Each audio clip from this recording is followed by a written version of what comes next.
नमस्कार दोस्तों, आप सभी का स्वागत है। आपके अपने YouTube चैनल मानव जीवन में दोस्तों, लाइफ में सभी आगे बढ़ना चाहते हैं और लाइफ में आगे बढ़ने के लिए हमें रोज ही कुछ नया सीखना चाहिए और आगे बढ़ना चाहिए। तो चलिए आज की प्रस्तुति शुरू करते हैं। दोस्तों, भगवान सूर्य देव को जल चढ़ाते समय भूल से भी ना करें। ये गलतियां पुराणों के अनुसार कहा जाता है कि दुनिया के सभी मनुष्य को स्नान करने के पश्चात भगवान सूर्य देव को अवश्य जल चढ़ाना चाहिए। दोस्तों, तांबे के लोटे से जल चढ़ाना बहुत ही अच्छा माना जाता है। जल के साथ अक्षत एवं फूल मिश्रित कर भगवान सूर्य देव को जल चढ़ाने से भगवान सूर्य देव बहुत ही जल्दी प्रसन्न होते हैं। जल को चढ़ाते समय सूर्य देव के मंत्र का उच्चारण भी करना चाहिए। इससे मन में पॉजिटिव ऊर्जा प्रवेश करती है। जिन लोगों का स्वास्थ्य अक्सर खराब होता है, यदि वे लोग हर सुबह स्नान करने के उपरांत भगवान सूर्य देव को जल चढ़ाते हैं तो उनको स्वास्थ्य से संबंधित जितनी भी समस्या होती है उन सभी का निवारण प्राप्त हो सकता है।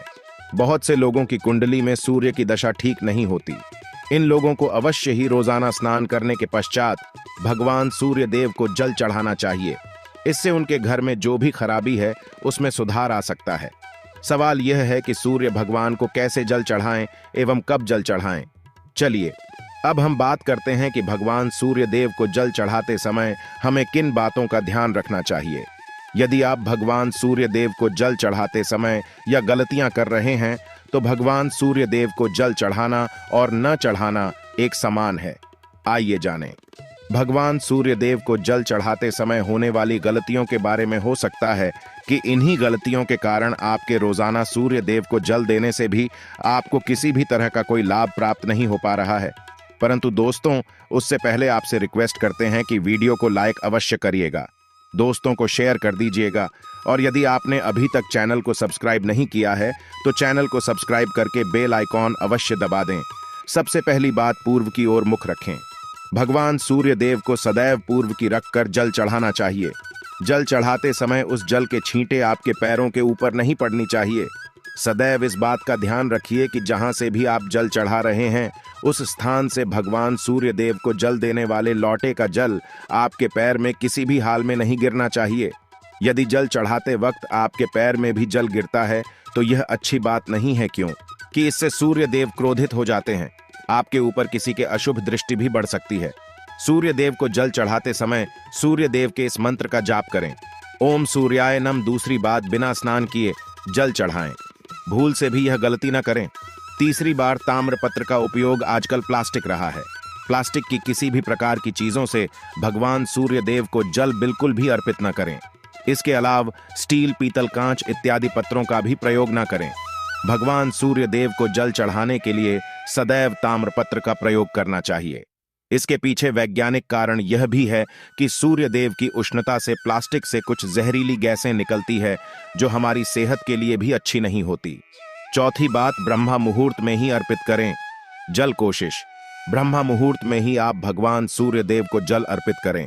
ब्रह्मा मुहूर्त का समय अर्थात सुबह के 3 से 5 बजे का समय भगवान सूर्य देव को जल अर्पण करने का सबसे अच्छा समय माना जाता है। जल चढ़ाने से पूर्व आपकी नियमित क्रियाकलाप भी पूर्ण होनी चाहिए। आप स्वच्छ वस्त्र पहनकर ही सूर्य को अर्घ्य दें। ऐसा करने से नवग्रह की कृपा जल चढ़ाने वाले व्यक्ति के ऊपर सदैव बनी रहती है। भी पश्चात अक्षत एवं फूल अवश्य हो। भगवान सूर्य देव को चढ़ाते समय जल में अक्षत, रोली, फूल अवश्य होनी चाहिए। यदि आपके पास कुछ भी नहीं है तो अक्षत से काम चला सकते हैं। बस खाली सिर्फ जल चढ़ाएं। छठी बार, हाथ सिर के ऊपर रखें। सदैव अपने हाथों को सिर के ऊपर रखकर भगवान सूर्य देव को जल अर्पित करना चाहिए। जब जल की धारा भगवान सूर्य देव को अर्पित करते वक्त गिरती है तो उसी धारा से भगवान सूर्य देव को देखना चाहिए। कहा जाता है कि ऐसा करने से व्यक्ति के ऊपर भगवान सूर्य देव की कृपा बनी रहती है एवं व्यक्ति के मन में पॉजिटिव ऊर्जा भी प्रवेश करती है। 7वीं पश्चात, चप्पल ना पहने। भूल से भी आपके पैर में चप्पल नहीं होनी चाहिए। यदि आप भगवान सूर्य देव को चप्पल पहनकर जल अर्पण करेंगे तो वह आपसे रुष्ट हो जाएंगे और आपके जितने भी काम रुके हुए थे वो सभी काम भी आगे नहीं बढ़ पाएंगे। इसलिए सदैव भगवान सूर्य देव को नंगे पैरों में रहकर ही जल अर्पित करें। 8वीं पश्चात, रविवार के दिन अवश्य जल चढ़ाएं। आप हर दिन सूर्य देव को जल चढ़ाएं या ना चढ़ाएं, परंतु रविवार के दिन सूर्य को जल अवश्य चढ़ाना चाहिए। क्योंकि रविवार का दिन सूर्य भगवान का दिन होता है। इस दिन को अवश्य ही हर व्यक्ति को भगवान सूर्य व को जल अर्पित करना चाहिए। इससे यदि आपकी कुंडली में किसी प्रकार का कोई सूर्य से संबंधित दोष है तो वह दोष गुरु में परिवर्तित हो जाएगा। नवमी पश्चात सादा भोजन लें। यदि आप भगवान सूर्य देव को हर दिन जल चढ़ाते हैं तो इस बात का अवश्य ध्यान रखें। रविवार के दिन मांसाहार का सेवन न करें। लाल रंग की सब्जियां, मसूर की दाल न खाएं। यदि आप रविवार के दिन मिष्ठान ग्रहण करते हैं तो यह बहुत ही अच्छी बात है। रविवार के दिन लाल कपड़े भूल से भी न पहनें। अब बात करें उपायों के बारे में, तो रविवार का दिन भगवान सूर्य देव को ही समर्पित होता है। रविवार के दिन भगवान सूर्य देव की पूजा करना बहुत अधिक लाभदायी होता है। वैसे तो हमें प्रतिदिन ही भगवान सूर्य देव की पूजा करनी है, परंतु रविवार के दिन विशेष रूप से भगवान सूर्य देव की पूजा कर लेनी चाहिए। तो आपको एक तांबे का पात्र लेना है।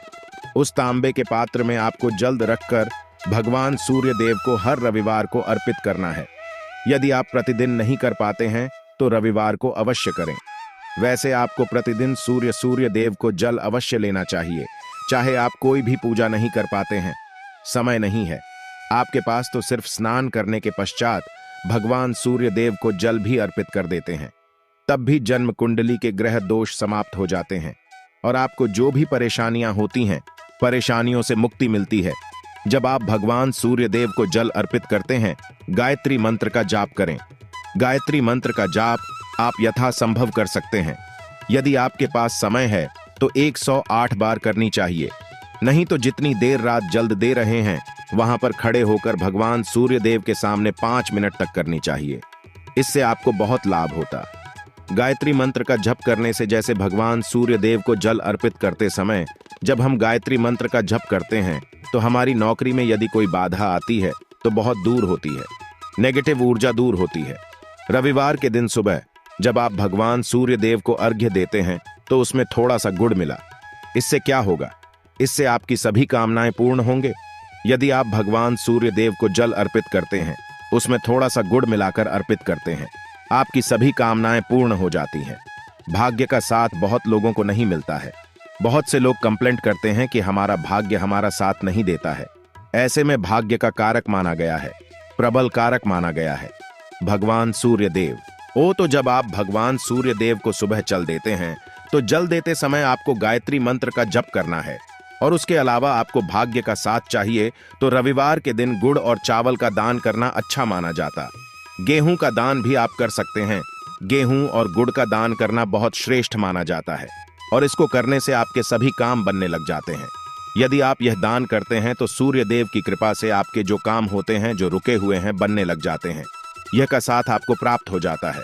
यदि आपके आत्मविश्वास में कमी आ गई है, पराक्रम में कमी आ गई है और आत्मविश्वास आपका कमजोर होता जा रहा है, तो ऐसे में आपको चाहिए कि हर वीरवार के दिन माथे पर लाल चंदन का तिलक लगाएं। लाल चंदन जल में डालकर भगवान सूर्य देव को अर्घ्य दे दीजिए और अपने माथे पर भी आपको लाल चंदन का तिलक लगाना है। जब आप जल्द देते हैं भगवान सूर्य देव को, तब आप उसमें लाल चंदन डालेंगे। जब भगवान सूर्य देव को जल अर्पित करते हैं तो उसके पश्चात कुछ तांबे के पास मात्र में थोड़ा सा जो लाल चंदन है वह किनारे पर लगा होता है।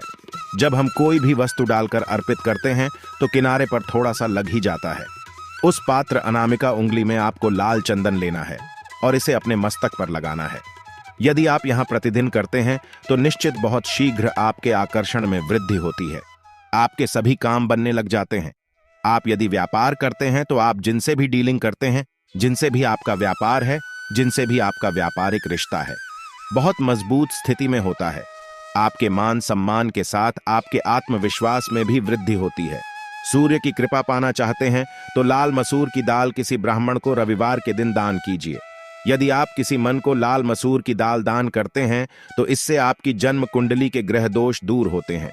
ये आप 7 रविवार करनी चाहिए। जैसे कि आप दान करते हैं, आप जैसे इस रविवार से अपने शुरू किया तो 7 रवि लगातार कर देंगे तो आपको बहुत शीघ्र लाभ हो जाता है। ग्रह दोषों से मुक्ति मिल जाती है। रविवार के दिन गुड़ खाकर किसी काम पर लेना चाहिए। जैसे प्रातः काल आप थोड़ा सा गुड़ खा लेते हैं तो इससे भगवान सूर्य देव बलि हो जाते हैं और गुड़ और चावल से बनी हुई थी। यदि आप भगवान सूर्य देव को चढ़ाते हैं तो इससे दिल भी बहुत अच्छा हो जाता है। भगवान सूर्य देव को अर्पित करने के पश्चात आप यह खीर प्रसाद स्वरूप स्वयं ही खा सकते हैं और परिवार का सभी लोग खा सकते हैं। इससे आपकी तरक्की होती है, जीवन में आपको सफलता की प्राप्ति होती है। व्यापार नौकरी हो, हर जगह आपको तरक्की मिलती है। और यदि आपके घर में कोई बीमार है बहुत समय से भी, तो उनसे कहें कि वह भगवान सूर्य देव को तांबे के पात्र में रोली और लाल फूल डालकर अर्पित करें। लाल फूल आप कोई भी ले सकते हैं, गुलाब का, गुड़हल का, जो भी लाल पुष्प उपलब्ध हो उसको तांबे के पात्र में डालकर थोड़ी सी रोल या लाल चंदन डाल सकते हैं। ऐसा करने से सूर्य ग्रह बली हो जाता है तो आत्मविश्वास बढ़ता है। आत्मा के कारक है सूर्य देव, और जब आत्मविश्वास बढ़ता है रोगों से मुक्ति मिलती है, नेगेटिव शक्तियों से छुटकारा मिल जाता है, दवाइयां शीघ्र ही काम करने लग जाती हैं। रविवार के दिन आदित्य हृदय स्तोत्र का पाठ जरूर करना चाहिए। यदि आप चाहते हैं आपको सूर्य ग्रह का पूर्ण लाभ प्राप्त हो, चाहे आपकी जन्म कुंडली में सूर्य मजबूत स्थिति में भी हो, तब भी रविवार को आपको आदित्य हृदय स्तोत्र का पाठ जरूर करना चाहिए। आदित्य हृदय स्तोत्र का पाठ यदि आप 3 बार करते हैं प्रतिदिन, फिर 3 बार रविवार को भी कर लेते हैं, तो इससे भी आपके जीवन की परेशानियां दूर होती हैं। आपके मन में कोई भी काम न हो, जैसे हमें शुरू में ही कहा, गुण चाहिए, संतान चाहिए, मान सम्मान चाहिए, आत्मविश्वास चाहिए, शिक्षा में सफलता चाहिए, नौकरी में सफलता चाहिए, सरकारी नौकरी चाहिए, जीवन में आपकी कोई भी समस्या हो, उस समस्या से मुक्ति पाने के लिए आपका आत्मविश्वास बली होना बहुत आवश्यक है। यदि आपके अंदर आत्मविश्वास होगा तो आप किसी भी मुक्ति पालेंगे। और आत्मविश्वास की प्राप्ति तभी होती है जब सूर्य हमारी जन्म कुंडली में अच्छी स्थिति में होते हैं। एक बहुत ही अचूक उपाय हम आपसे शेयर करने वाले हैं, यहां आप अवश्य कीजिए। यदि आप किसी भी प्रकार से किसी भी समस्या से घिरे हुए हैं, कोई भी आपकी विशेष कामना है, तो यह उपाय अवश्य कीजिए। सूर्य को आप जब जल देते हैं तो जल देते समय जल में आपको एक बिल्व पत्र डालना है, और इस बेल पत्र के साथ भगवान सूर्य को जल देना है। तो आप तांबे का पात्र ले, उसमें थोड़ा सा गंगा जल डालें, थोड़ा सा जल डालें, थोड़ा सा रोली डालें, और इसके साथ ही एक बेल पत्र डाल दीजिए। आप थोड़े से अक्षत भी डाल सकते हैं। अक्षत क्या होता है? चावल होता है जिसके टूटे हुए दाने ना हो, बिल्कुल साबुत चावल होता है, उसे अक्षत कहा जाता है। तो थोड़े से अक्षत, रोली और बिल्व पत्र डालकर भगवान सूर्य देव को जल देना है 7 बार में। पको जल्द देना है, जैसा कि बताया जाता है आपको 3 बार में जल देना चाहिए। रोक रोक कर एक ही पात्र का जल हम 3 बार में देते हैं। हमें बिल्व पत्र डालना है, तो इस विशेष सामग्री की वजह से हम इस जल को 7 बार में भी दे सकते हैं। तो आप रोक रोक कर उसे जल को, एक पत्र के जल को ही 7 बार में दीजिए। भगवान सूर्य देव को देखते हुए आपको मंत्र बोलना है। QM है, वहीं भीम सूर्या नामक एक युवक ही नहीं, भीम सूर्याय नमः। तो इस प्रकार से आप इस मंत्र को बोलते हुए यदि भगवान सूर्य देव को जल अर्पित करते हैं तो शीघ्र ही आपके मन की कामनाएं पूर्ण हो जाती है। आपकी जो भी कामना है भगवान सूर्य देव से कहे। थोड़े समय तक आप आदित्य हृदय स्तोत्र का पाठ कर सकते हैं, चाहे तो 1 बार या 3 बार या फिर 108 बार गायत्री मंत्र का जप कर लीजिए, या भगवान सूर्य देव का कोई भी एक मंत्र जिसका आप 108 बार जप कर सकते हैं। अवश्य इस प्रयोग को करने के पश्चात कीजिए, इससे आपकी कामना बहुत शीघ्र पूर्ण जाती है। दोस्तों, आज की वीडियो में हमने सूर्य को मजबूत करने का उपाय बताया। आज के लिए बस इतना ही इस वीडियो में दी गई जानकारी। अगर आपको अच्छी लगी हो तो प्लीज हमारे चैनल मानव जीवन को सब्सक्राइब करें, लाइक करें, और हमारे वीडियो में अंत तक बने रहने के लिए धन्यवाद।